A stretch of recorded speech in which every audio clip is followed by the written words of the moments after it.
MA yoga तो net yoga की तैयारी कर रहे साधकों का हमारे इस यूट्यूब चैनल पर स्वागत है।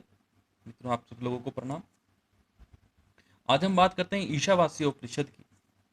ईशावास्य उपनिषद शुक्ल यजुर्वेद का 40वां अध्याय है। इसमें कुल 18 मंत्र हैं। ईश्वर तत्व की प्राप्ति कराता है।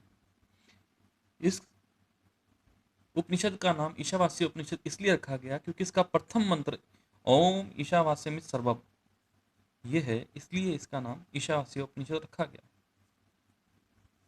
मित्रों, इस ईशावास्य उपनिषद को समझने के लिए हम 4 बिंदुओं पर आज चर्चा करेंगे। इन 4 बिंदुओं से ही हमारा पूरा ईशावास्य उपनिषद कवर हो जाएगा। पहला बिंदु है जगत का स्वरूप, दूसरा बिंदु है क्रम का स्वरूप और तीसरा बिंदु है परमात्मा का स्वरूप। चौथा बिंदु है अमृत तत्व प्राप्ति का मार्ग। इन बिंदुओं में आपको स्वरूप जो शब्द है वो कॉमन समझ में आ रहा होगा। आप यदि स्वरूप शब्द को भी ध्यान में रखेंगे तो ये उपनिषद को समझने में, आपको याद रखने में कठिनाई नहीं होगी। तो अब इसको विस्तार से जानने का प्रयत्न करते हैं। सबसे पहला हमारा जो बिंदु है वो है जगत का स्वरूप। ईशावास्य उपनिषद के प्रथम मंत्र ओम ईशावास्यमित सर्वम में ये बताया गया है कि ईश्वर संसार के कण कण में व्याप्त है। अर्थात ये जगत जिसमें कण कण में ईश्वर समाया हुआ है, ये ईश्वरमय है। प्रथम मंत्र में ही जगत का स्वरूप बता दिया और बता दिया कि जगत ईश्वरमय है। दूसरे जो बिंदु है उसकी हम बात करते हैं कर्म का स्वरूप। तो दूसरे मंत्र में उन्होंने कर्म का स्वरूप बताया। उसमें बताया शास्त्र नियत कर्मों को करते हुए 100 वर्ष तक जीने की कामना करनी चाहिए। अर्थात निष्काम कर्म करते हुए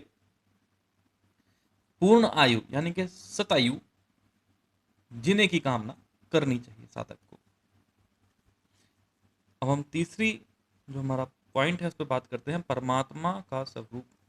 परमात्मा के स्वरूप का बहुत सुंदर वर्णन ईशावास्य उपनिषद में किया गया है 3 बातों पर। पहला है शुद्धम पाप विद्धम, परमात्मा शुद्ध तथा निष्पाप है। कवि मनीषी, परमात्मा कवि और मनीषी है। और तीसरा बिंदु है परिभू स्वयंभू, परमात्मा सर्वजयी तथा स्वयं उत्पन्न होने वाला है।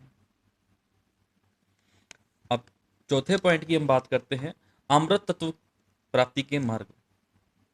ईशावास्य उपनिषद में बताया गया है जो केवल अविद्या की उपासना करते हैं या केवल विद्या की उपासना करते हैं वे अंधकार में घिर जाते हैं। अर्थात जो केवल विद्या की उपासना में लगे हुए हैं या केवल अविद्या की उपासना में लगे हुए हैं, दोनों ही अंधकार में जाते हैं, जाने योग्य हैं। मंत्र 11 और मंत्र 14 में इसकी अच्छी व्याख्या की गई है। विद्या और अविद्या दोनों को एक साथ जानो, क्योंकि अविद्या से मृत्यु को पार कर जाते हैं और विद्या द्वारा अमृत तत्व की प्राप्ति की जा सकती है। तो 11वें और 14वें श्लोक में अमृत तत्व प्राप्ति के मार्ग भी बता दिए।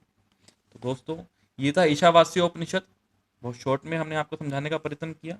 अगली एक छोटी सी वीडियो में हम आपको बता देंगे कि इसके ईशावास्य उपनिषद के जो 10 या 12 क्वेश्चन बनते हैं उनके क्वेश्चन सहित आंसर हम आपको छोटी सी वीडियो में बता देंगे। दोस्तों, अगर ये वीडियो आपको हमारी अच्छी लगी तो उसको लाइक और सब्सक्राइब करें, हमारा उत्साह बढ़ाएं। धन्यवाद।